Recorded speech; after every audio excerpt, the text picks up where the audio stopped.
special meeting today, August 27th, for the Bloomington Urban Enterprise Association. We're really excited. We have a special presentation today, so thanks everybody for coming out and dealing with the heat and the students learning to drive in Bloomington, so we appreciate that.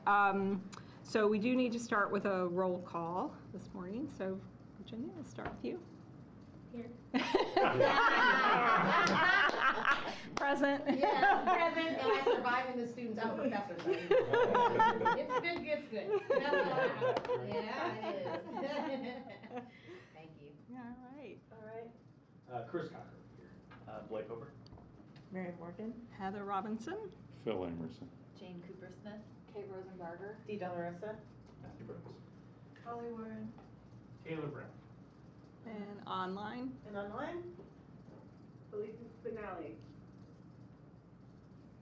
Alex, you want me to get a hey? Yes, and Alex Pratt from Lico. Hi. Okay. All right. Fantastic. So we have one item to vote on today. Sorry. Did I miss someone? No. Oh, okay. We're good. One item to vote on the approval of minutes from our meeting on August 14th. Do we have a motion? Motion. Blake, second. Second. Virginia, all of those in favor? Aye. Any opposed? All right, minutes pass. All right, so Dee, do you want to introduce Matthew and tell us, or Matthew, introduce yourself, or whatever works? Well, I set this up. Yeah, for sure. I'm an MPA student at O'Neill IU. I've been at Bloomington for over a year now, so it's pretty exciting to, be here and be part of this.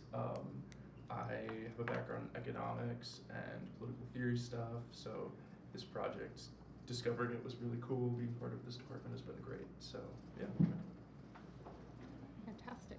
Well, we are excited to see your presentation. All right. Take it away, Okay, sir. sweet, yeah. So actually, before I dive into it, I want to say thank you for taking the time today and coming out of your way for this. And also, we only discovered this initially because of the work the BVA was doing in terms of the resident child care grant. I was calling around to local child care providers in Bloomington, and they were saying either their students don't need the grant because they make too much money, or they make so little, or households make so little that the state provides free child care. Can you back the frame up it even more? And Sure. so just for newer members, the BVA used to have a zone resident child care grant. We knew that child care was a gap in our community. And so the BVA created a child care grant program. It wasn't getting utilized. And so Dee cut Matthew loose to evaluate what's happening in this market. Why aren't these grants getting picked up? And so that's where he kind of stepped in. Yeah, exactly. And in looking through that and talking to people, I realized, there's maybe some big missing middle in the downtown in Bloomington of residents in terms of their household income. So here we are.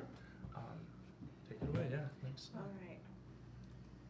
Okay, so before we even get into the impacts of it and how it relates to Bloomington specifically, I have an overview of income inequality in America at large and just the premise of income inequality. So, also at any point, if people want to stop and ask questions, especially as we set up the model here, please feel free. So right away, the chart that I especially want you to pay attention to is the second one there, which compares aggregate income, breaking the U.S. into thirds. And you can see between 1970 and 2018, a fairly large time gap, to be fair. Middle income goes from 62% to only 43% of aggregate U.S. income, while upper income goes from 29 to 48%, and lower income stays roughly the same.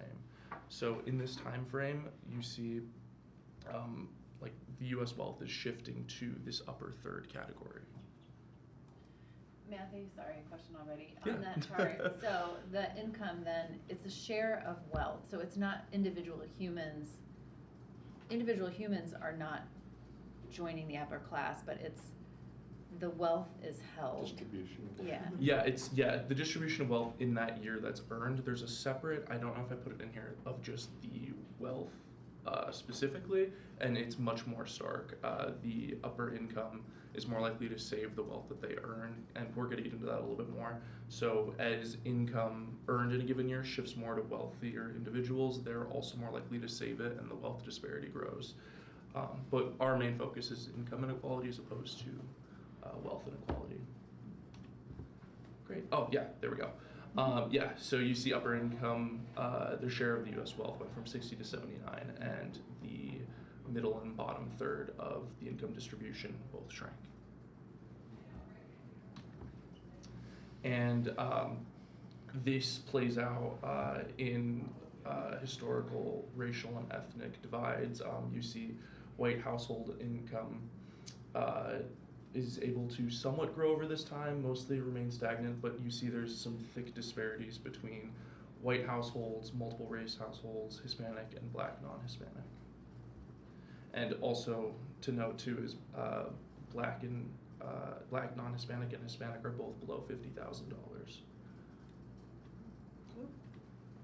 Okay, so does anyone have any questions before we dive into the impacts of it all? Cool.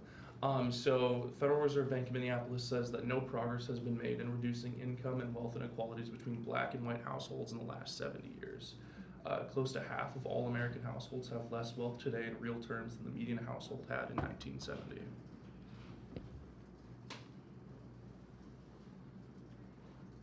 Okay, so this is our measure of income inequality. This is what the census uses in the American Community Survey. It's called the Gini coefficient. It's a little bit weird, but basically an economy doesn't do well if there is perfect equality. That is, regardless of what job you have, you make the same amount of money. So that's 0 on the left side, perfect equality.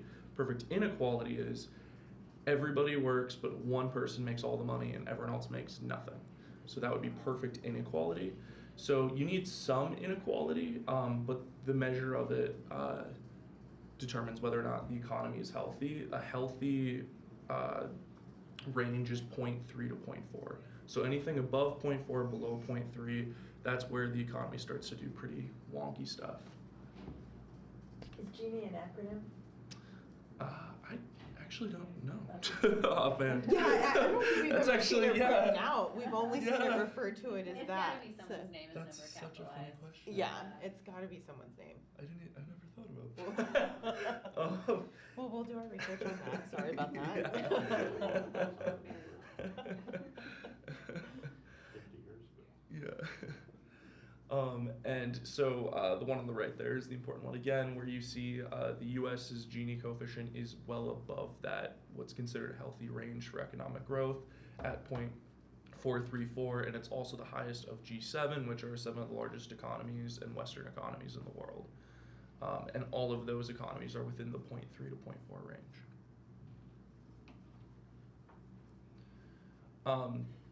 And while some inequality is inevitable in a market-based economic system as a result of differences in talent, effort, luck, excessive inequality erodes social cohesion, leads to political polarization, and ultimately lower economic growth.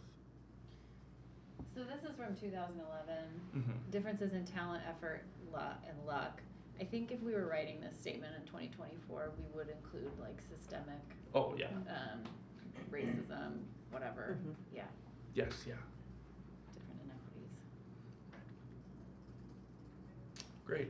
So why would a high level of income inequality impede economic growth? So there's the first thing is the demand drag. This is one of the most impactful elements of income inequality.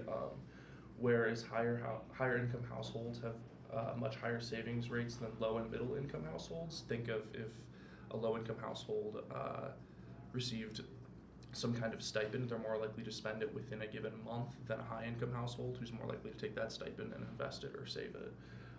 So as the dollars transfer from the bottom and middle to the top of the income distribution, less of it is spent and more of it is saved.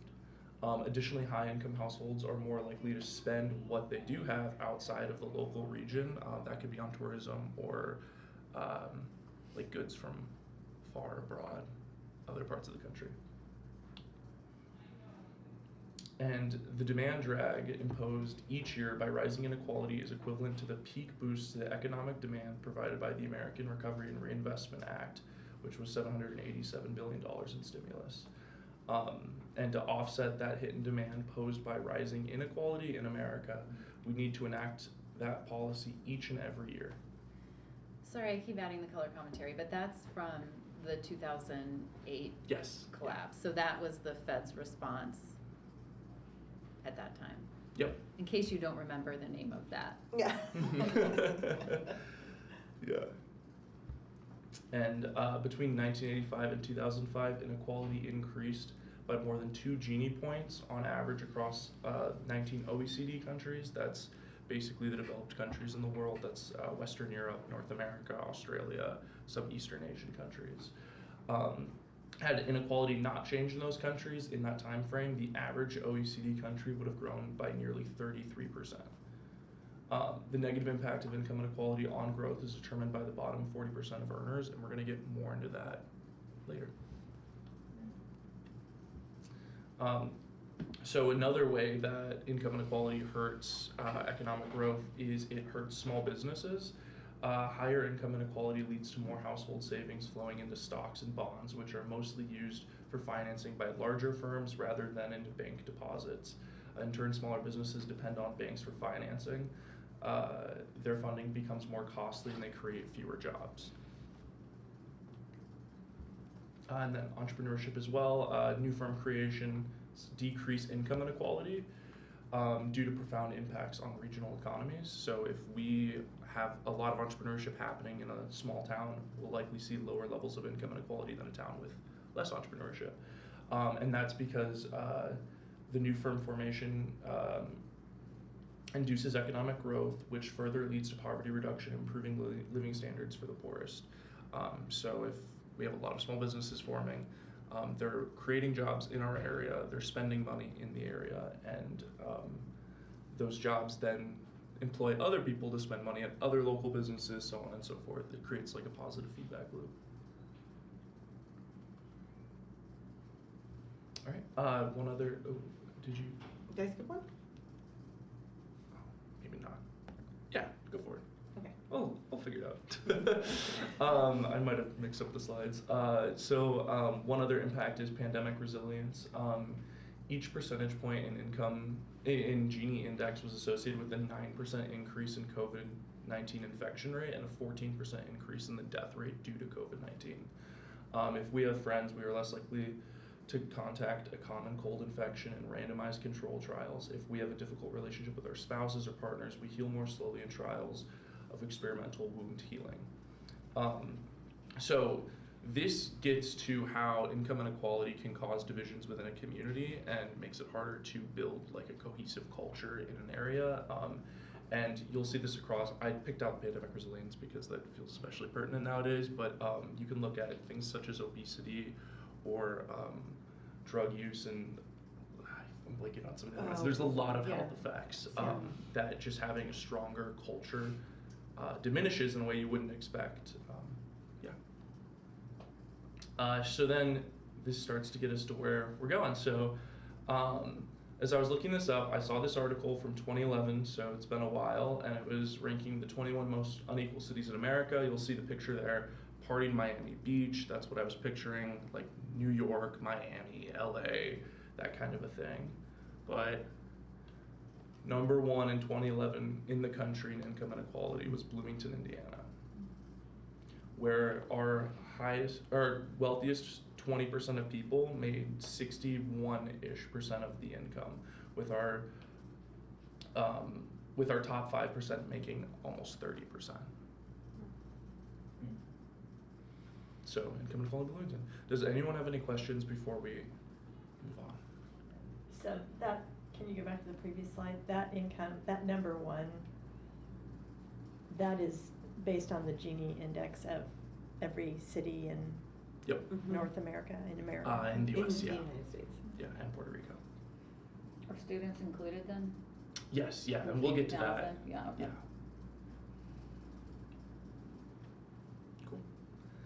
Yeah, so income inequality in Bloomington. So we charted it. So you'll see we have Gini index on the bottom there, but on the vertical axis, one of the critiques of the Gini index is income inequality doesn't capture the whole picture, because if there's a large amount of income inequality but it's cheap to buy everything, then in effect there isn't really that detrimental inequality. So I thought, okay, shoot, I discovered Bloomington has this high level of income inequality. I already told you and raised the alarm bells, but does it really matter? And it turns out, actually, Bloomington is also the worst of the cities that we charted there in Indiana in both metrics, and quite substantially so. So on the vertical axis there, that's the average percentage of household income on rent and utilities and fuel combined. And Bloomington is the highest in that metric. And then in terms of the income inequality, remember the healthy range was 0.3 to 0.4. Bloomington's is somewhere around 0.53. Yeah, and it's interesting because you included college towns. Yeah, and So- there's a chart of just college towns in the US too. Phil, Phil do had a question. you have a question? Yeah. Did you happen to look, I'm wondering how much of this is related to Uber wealth, and did you happen to look at Columbus, for example? Ohio or Indiana. Columbus, Indiana. Are they? I did yesterday, actually, and Carmel was close to Bloomington, and Yeah. Columbus, I think, was close but slightly lower. But that's just going from my memory. Yeah, so. that would be, Yeah, that's part of the, sure. Mhm. But this is also just But a that was metric just of. Jeannie. Yeah, this is just a metric of income though. So we had a question, someone in our department was, well, if Bloomington has one billionaire, does that just throw everything off? But in effect, the billionaire isn't earning whatever $1 billion every year, they're sitting on $1 billion. So actually, their income, in some cases, you'll see billionaires make nothing in a year, and they could actually be reducing the Gini index. So it gets a little finicky when you start to consider the uber wealthy, but if you go to the next. by the way, the Gini index is an old index. Mm-hmm. It was an Italian sociologist who wasn't a very nice guy. He was a fascist. But I think he died in the mid-60s. Anyway. Sure. I'm sure we'll let it. Yeah, I appreciate your knowledge of the Gini index. Yeah, so this is just a sample of college towns. I took some of it from a housing survey that Bloomington did, so I included all the college towns that we compared ourselves to previously, and then I added a bunch more just to look at. And you'll notice once again, a lot of cities in the US, especially college towns, do have a higher level of Gini index than that healthy range, but at the exact same time, Bloomington is still a severe outlier there. The only city worse on both metrics than Bloomington in all of the cities that I surveyed was Boulder, Colorado. Yeah. And then, Oh, do you want to move Bloomington the, was over yeah, there, yeah, we're sorry. way up there, so it's covered by the, Over here. yeah, that works. And so then this is every single city combined, and then a few other large cities that I added, including like New York and Miami, which Bloomington is worse than both New York and Miami in both metrics. Yeah, and the other thing you'll notice too is a lot of areas that have seen a large amount of economic growth in the past decade or so are all cities that are on like this back half of the Gini index, which includes like Provo, Orem, which is pretty well cut off there, or Kokomo, Grand Rapids, Fort Wayne, Minneapolis. Yeah. Where's Minneapolis? Sorry. It's Oh, the I see red, it. It's yeah. kind of hard to spell Elkhart. Is that- Mhm. Yep, yeah. Cool. So, this housing costs in Monroe County, so beyond even just the metric that we used, which was the percentage of household income in Bloomington that's spent on rent utilities, this takes it a step further with 31% of Monroe County residents are 50% of the area median income, which is they're severely housing cost burdened, consistently spending 50% of their income on housing. The number of severely cost burdened households in Monroe County jumps to 82% when their income is at 30% AMI or less, which is, as we saw with the Gini index, a significant percentage of people. And then this is a little BUEA overview. It's kind of a lot to look at, but the things that I'd like to point out is we have in the center there, the unemployment rate in that bubble is at 2.9%. But if you look at the top right, our median household income is only $28,000. So, 2.9 tracks with the number that the feds just released this month, Mhm. right? Yep. Yeah. It's for current, when was the measure taken? I believe this is 2022. Okay, I'm Yes. sorry. I should- Or, maybe 2024 Okay. actually. Yeah. Good. Sweet. Can you go back? Sure. There's just a lot on this. It is a Absolutely. lot, Mhm. yeah. So you wanted to highlight, The low unemployment rate compared to the also low median household income. Yeah. So we have a lot of people working, and at the same time, they're not not making making it. anything. Why is Yeah. the population so low? I thought we had 82,000. This is Oh, just the Just the UVA. UVA, yeah. And so the Yes. population's, 11 and change. Yeah. What, can you talk about just median disposable income versus median household? You know what gets peeled out? I actually am not sure how they split those up, but I can figure that out and get It's back to you. And then median age is interesting Mhm. too.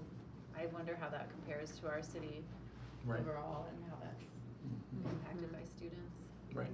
And there's going to be a drastic shift in our age demographic in the next few years as we have a lot of people like I think I believe like the retirement age like 65 and over like increases by like something like 1,000 people or something in the next like Right, yeah. year or two or something. Yep. So I mean we'll have a drastic shift in our older population.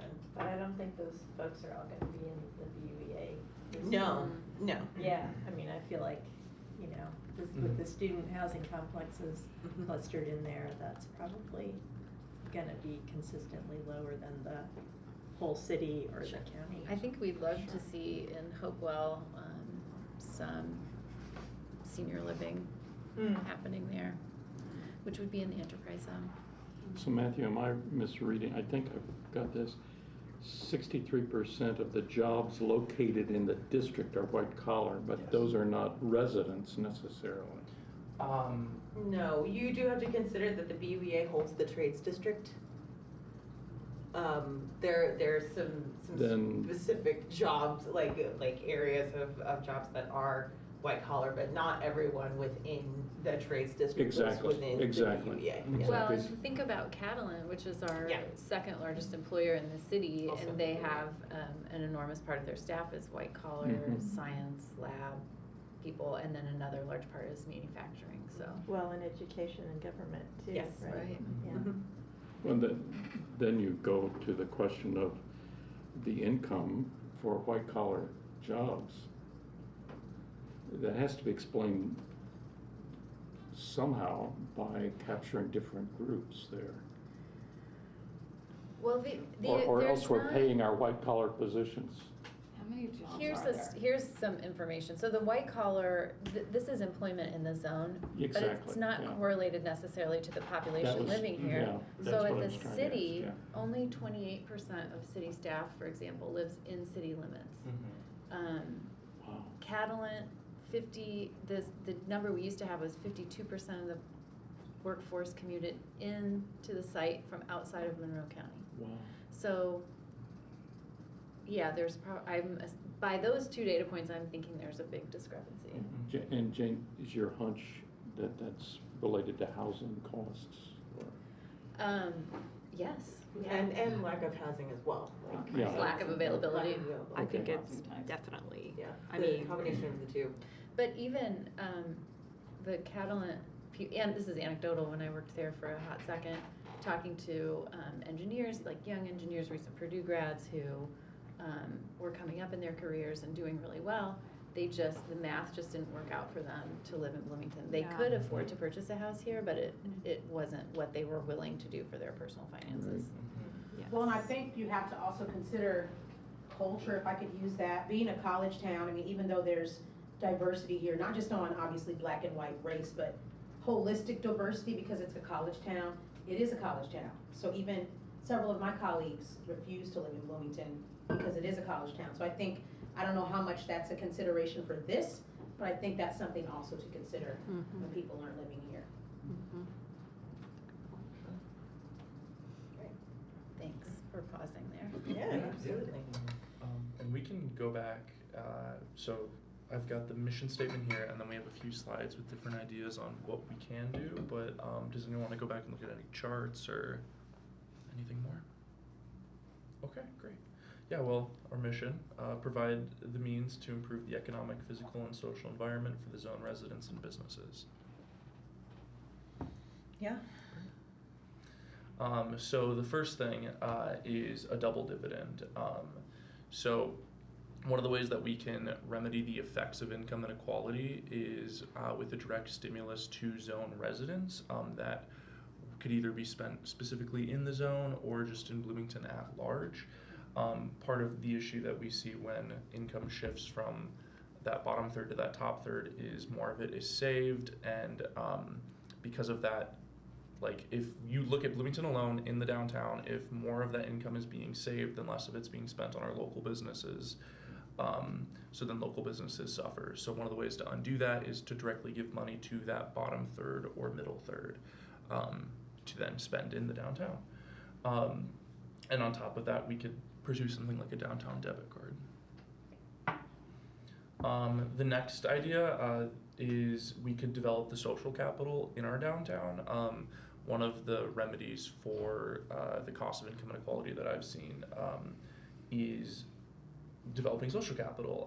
If we have a more tight-knit culture and have people who interact with their neighbors more, know their neighbors a little bit better, we also see higher rates of things such as entrepreneurship, lower costs in communication when it comes to business development, and lots of other things that I can get into. But so one thought is if we pursued this local investment route, either in what was listed before, some of the ways coming, we could look at a program such as the Head Start program, which has been known to increase things beyond just economic well-being, but also voter turnout rate, engagement in local community affairs, and that kind of thing by creating these boards for residents in the downtown that they could serve on and then have a set of funds, possibly from the BUEA, to choose what to do with.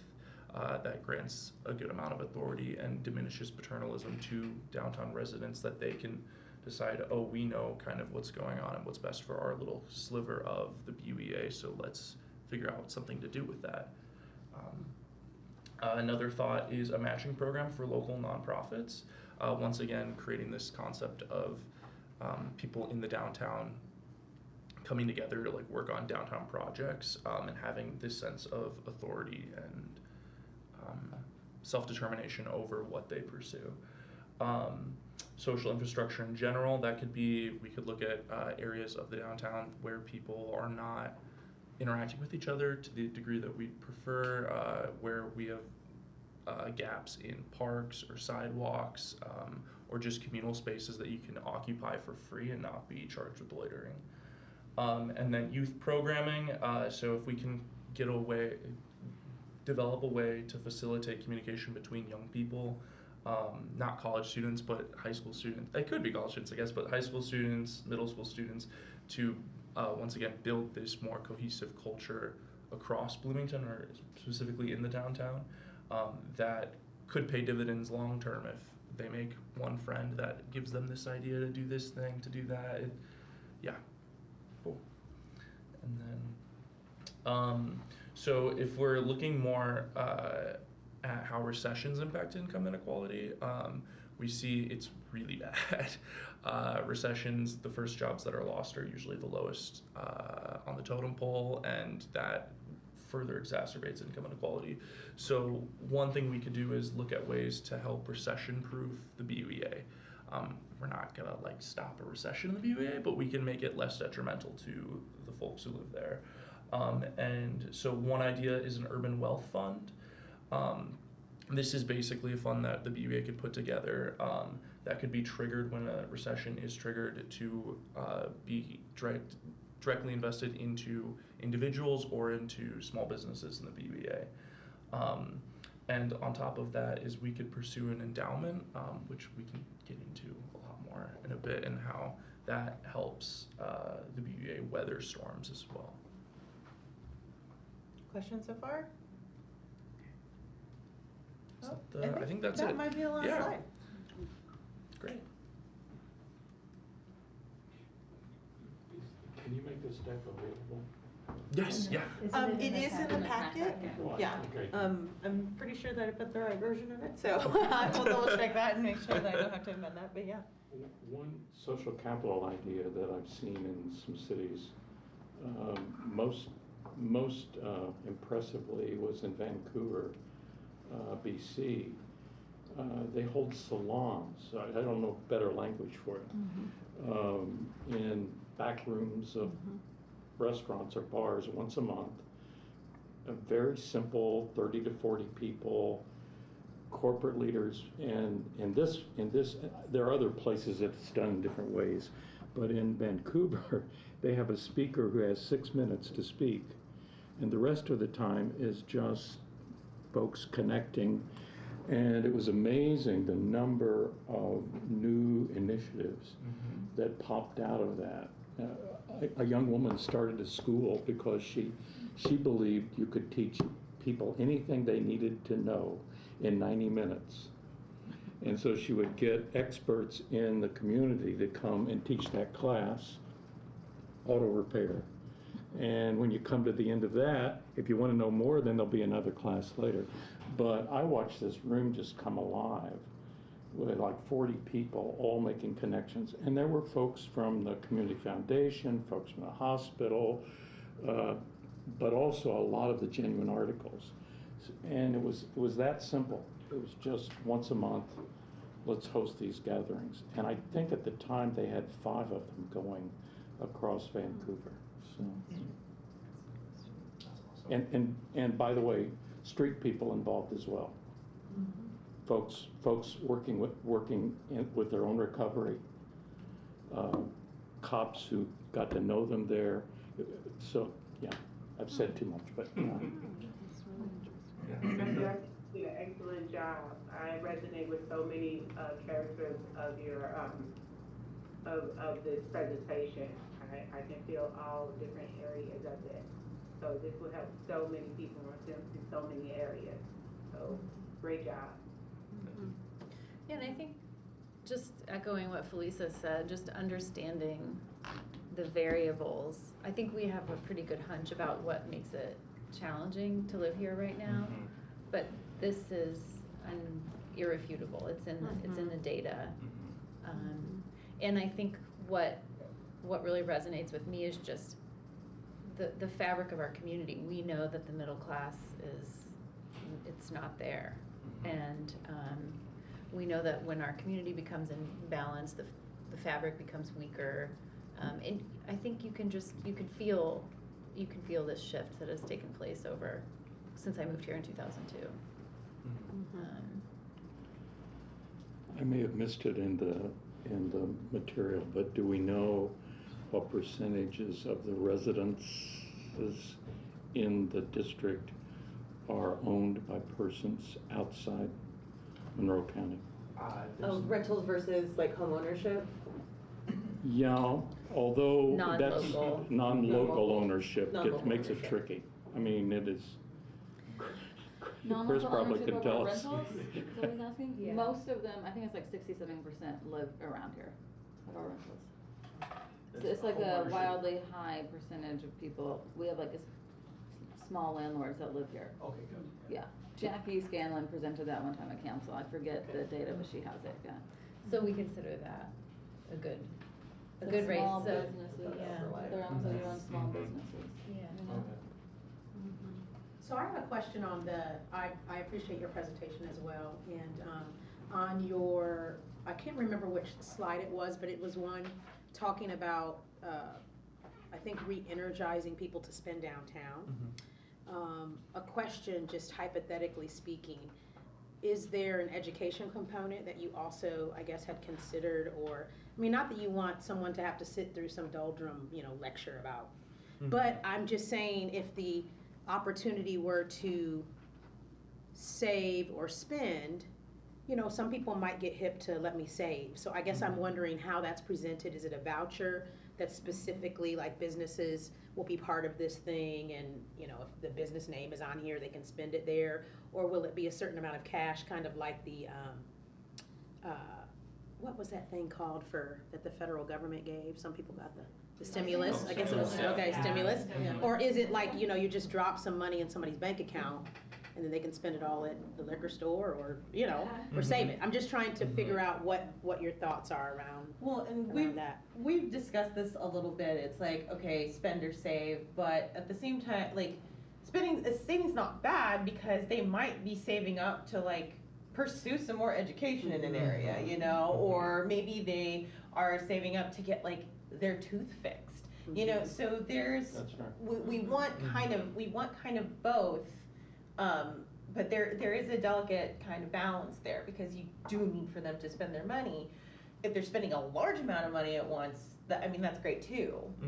It's just the period of time that they're holding on to the money is what we're kind of concerned about. Whereas like if you have someone with a lot of money, they're gonna hold on to that money for a much longer period of time than someone who has limited resources because they need to spend the money. So yeah, it's a pretty delicate balance. Sorry, I just took that for a Yeah, no, that was great. Yeah, actually, to even build on that, if you're just looking at it from like the pure business sense, the downtown workers are being made to be artificially inefficient because they might have everything in their power and capabilities to pursue a higher education or to pursue a new trade or to go get whatever surgery that they might need to let their bodies be healthy again, and actively are being denied that by artificially low incomes. Is this available in a narrative form, a written report of any kind? That is what we're in the midst of now, yeah. Because I'm just thinking Yeah. about propagating this information to other Matthew's actually working on an executive summary of this right Okay, now. fantastic.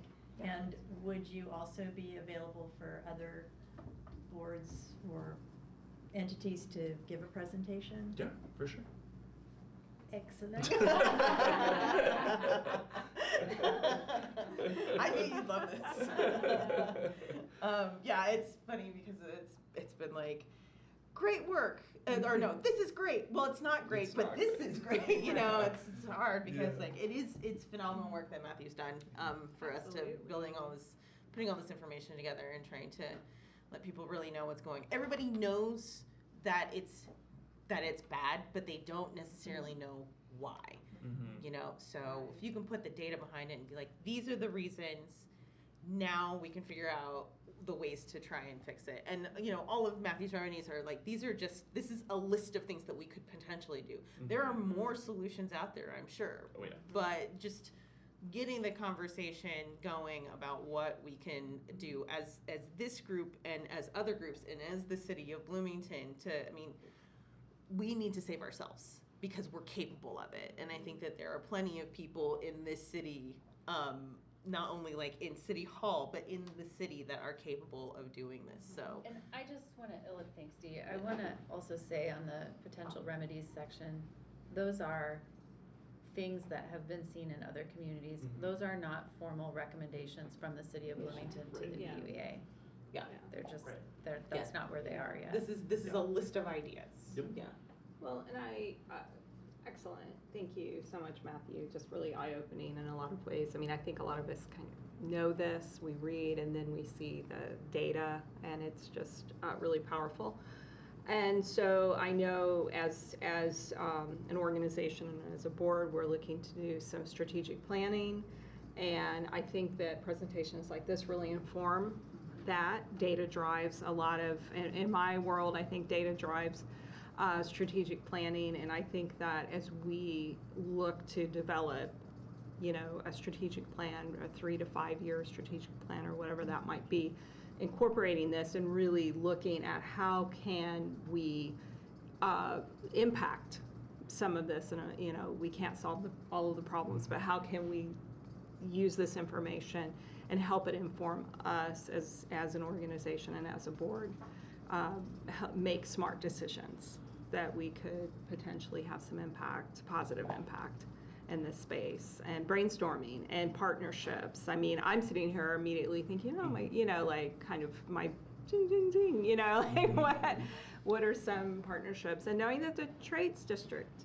is in the BUEA and in the zone, and all of what's happening there as well, and sort of that partnership and the idea of entrepreneurial, you know, startups and businesses and small business and potentially small business counseling and things like that. So how can there be partnerships too that strengthen community, because you can never do it alone, right?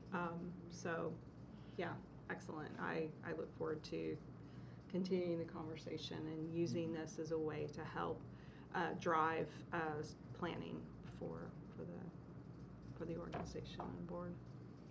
I realize it's tricky, but please don't forget that there are many faith communities located in this district. Yes. And that's a place where some conversation and education could happen.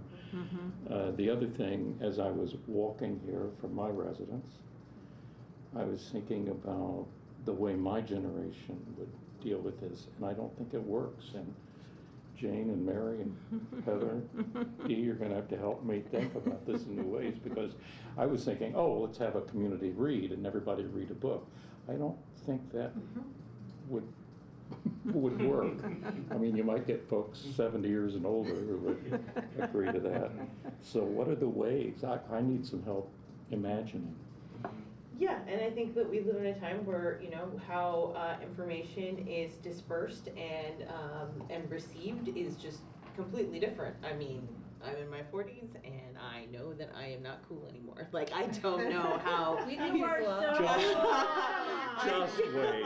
I know that there are people, but I know that there are people like You are so the way Matthew obtains and receives information is so much different than I do, and even someone who's 10 years younger than me, it's so much different. So we do have to be creative in the ways that we're dispersing, receiving, and gaining knowledge. But yeah. To Heather's point about, were you going to say something, Felisa? Yeah, if I may, while we're on this subject, if we don't have anything else on the agenda. No, I mean, this is the only thing we're talking about today, so. Yeah. Okay, so this kind of ties into what I kind of want to talk about a little bit today. I won't hold you guys long. But everything that all the information that Matthew has presented to us today kind of ties in what I want to speak on. And I don't want to dump on you guys a lot, but I kind of have to. Right now, in the zone at my business, Dee and Jane kind of know about this because I had to come to them under fire and so stressed because the project that's going on down the street for me that I am fully in support of and I've been backing since day one, it has kind of overwhelmed me and my business. As we know, the construction on 2nd Street, the building of the new community, it has closed off 2nd Street, which we know it had to for the concerns of the community, safety and all. But it also has closed off Dodge Street as well, which buried my business in. We have gone through diversity of the zone, you know, vandalism, all of the concerns of the zone all the time. You know, we go through that all the time. But now it's the construction, the barriers.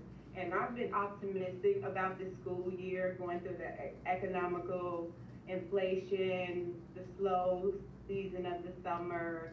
I've still been optimistic of this school year. School year is peak season for us. So with that being said, we have ramped up, ready for this school year. And without notice, without any disregard for the 3 little businesses that's on this street, I went to the gym one day and came back and couldn't get to my house because they buried it off both ends of the block with no recognition, no specifications. You can still drive down here, you can walk down here. I had to park my car a block away and walk. So nobody knew if they can come to this business. I went 9 days without making $1. And we had just ramped up in product. So we were ready for the school year, but we couldn't make $1 because nobody knew they could get to my store. Nobody knew they could get in here. And that's one of the reasons I couldn't join this meeting today, because I couldn't sacrifice missing $1 because we haven't made one in days. When I say I am at, the straw has already broke the camel's back, okay? So when I hear us talk about, you know, making these strategic plans to help out the zone, I kind of squirm in my seat, because for me to be a strong supporter of my community, for me to be back in my community, always there, always, I think my community forget about me. I think my community forget that I stand firmly when it comes to, I support this community. I've been here for 19 years and they still forget about me. When I have to come downtown crying to thee to make sure they can put up a sign that says, I'm still here, I'm still open. This is my peak season. I have not made $1 and school has started. I have to get out and walk around to tell people I'm still open. That hurts when I supported this project. When people tell me, oh, you're gonna make so much money when this project is done, when it's over with, when you're gonna really, you know, this is gonna be good for business. Will I make it? Will I make it through? And this is gonna happen to October 1st. We are barricaded in on both ends. I'm sitting here, we've been open for 2 hours and not a customer. We made $70 last month. I have bills, loans, debt, but I still show up. We're not sitting down and taking it. We're throwing block parties to let people know we're here. So when we sit here and excuse me that I'm getting emotional, but when we sit here and talk about these strategic plans of helping people, please think about the people because this wouldn't have happened if this was downtown. This wouldn't have been a mistake like this if it was downtown. Nobody would have had to say, put up a sign and say businesses are still open. Nobody would have had to say, there's businesses down there. Can y'all please leave one of those barriers open so cars can get through? They would have made sure of that.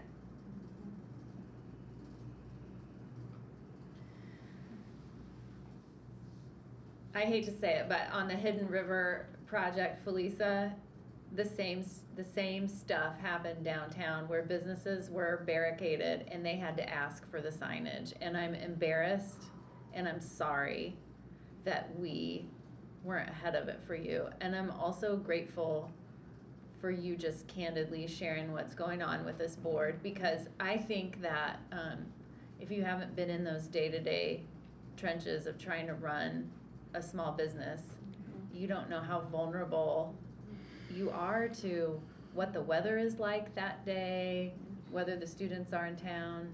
I mean, you're just vulnerable. Yeah, absolutely.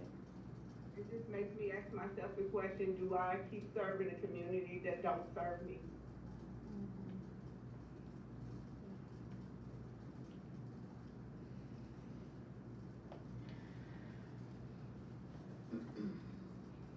Felisa, thank you for sharing, and I'll do whatever I can to continue to support you. I know that this time for you is really hard, and it's hard for so many people, myself included. But know that everyone in this room does support you, for sure, and we will do whatever we can, you know, individually as your friends, and you know, as a board, you know, we're trying to move forward, and we appreciate that you're here, willing to speak out and speak your truth, because we can't gild the lily anymore. We can't say nice things all the time about what's going on. We have to be honest, because that's the only way we get anything done, is if we're honest with each other and ourselves. Yeah, absolutely. Thank you. Thank you for sharing your story. Very powerful, and you know, obviously talking about strategic planning is important, but when you have one of our community members and a board member dealing with the here and the now, then that is really powerful. And thank you for sharing that story. I mean, I honestly had no idea. I know the construction is going on there, so guess what? I don't go there. And I'm sure that's what a lot of customers are doing, and that just really, yeah, I feel that very personally from your story, so thank you for sharing that with our group. And just know we support you.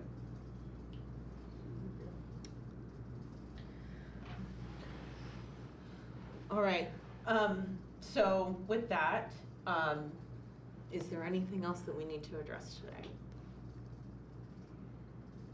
Okay, Felisa, please feel free to reach out to me after this if you want to talk some more. Actually, you know, I'll probably just stop by because I'm going to be in the neighborhood anyway. You're basically my neighbor. So I'll come see you in a bit. But thank you all so much for coming to absorb all this information, this hard work that Matthew's done. You know, we're the city's in their budget season, and I am now in my BUEA budget season. So there will be some things that I'm hoping that we can add to our budget to help some of these situations. And yeah, I think that we do have a lot of power when we work together. And Can I make a request, which I haven't talked to Heather about, but I just think if you're considering new programming, and we know a little more about the problem, well, about what contributes to challenges in living in the zone. We're hearing directly from Felisa about some challenges related to the built environment and just the environment period in the zone. Before we come with a full budget, could we spend our next meeting or part of it talking about some of the program ideas that you want to lift up for the budget cycle? Yeah, I'm going to be giving an abbreviated EZID presentation the next meeting, and we can put that in there as well, as since we'll be talking about how we're making money, we should also be talking about how we can spend our money as well.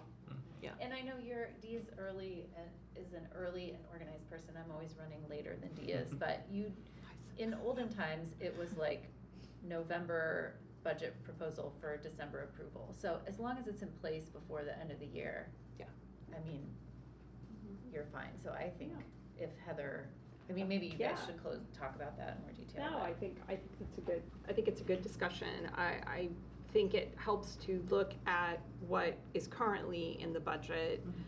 I think we did this a little bit last year, do it again, look at what is currently in the budget. Does that need to stay in the budget? Do those programs need to be stayed? Do they need to be adjusted? And what could be added? What could be added programs? And some of that could organically come from conversations. And certainly, you know, we have lived experience on our board here, so I would fully support that. Yeah. To be All continued. right. Thank you all so much for taking your time out this month. Appreciate it.